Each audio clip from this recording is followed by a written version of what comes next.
here we're going to look at using a graphing calculator or your graphing calculator to find local extrema, so maximum and minimums.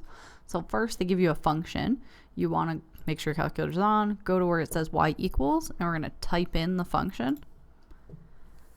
And so here's our x button right here next to the green one. So we can go x to the 4th, and then I'm going to hit over to get out of the exponent, minus 3x to the 3rd. And you can always go back if you mess anything up. You can scroll through here. So now I'm out of the exponent. And then minus 2x squared, which you can hit the exponent, or squared's used so often it has its own button if you want to, kind of shortcut, plus 4x plus 5.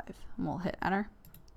So we have our equation typed in, and now we'll go to graph and see what it looks like. Now the default always starts out for graphing from negative 10 to 10 and negative 10 to 10, and usually for most things that's perfectly fine. All right, so we want, in this one, local maximum. So notice here's a minimum point. Here's a minimum point. A maximum would be right about here, so it looks like there's only one, and we're going to want to enter the whole point once we find it. So if you want to do anything on the graph is these top buttons. And notice this blue one says calc for calculate. So if I go to second, calculate, and I have all these choices, notice if I'm looking for a maximum, here's a choice that gives me maximum. All right, now what it asks you for is a left bound and a right bound. So if the maximum, say, looks like it's here, so you can see my little cursor blinking, I want to go somewhere to the left of it. I could go a little to the left, I can go a lot to the left, so notice if I keep hitting the arrow, it moves along there. You want to go far enough to the left that you're sure that you're not on top of your maximum. So this looks fine. I'll just hit enter. And then a right bound means, well, if here's the maximum, I need to go somewhere to the right of it.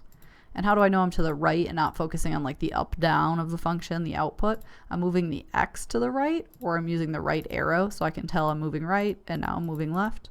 So hit enter somewhere to the right of the maximum. So you're telling them where you want them to search between. So search between here and here for maximum.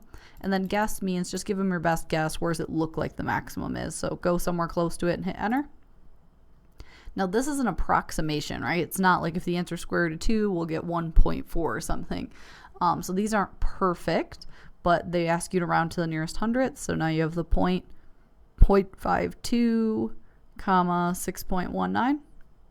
And so here's how you find maximum. Same thing for minimums. You just pick minimum when you go to the calculate menu.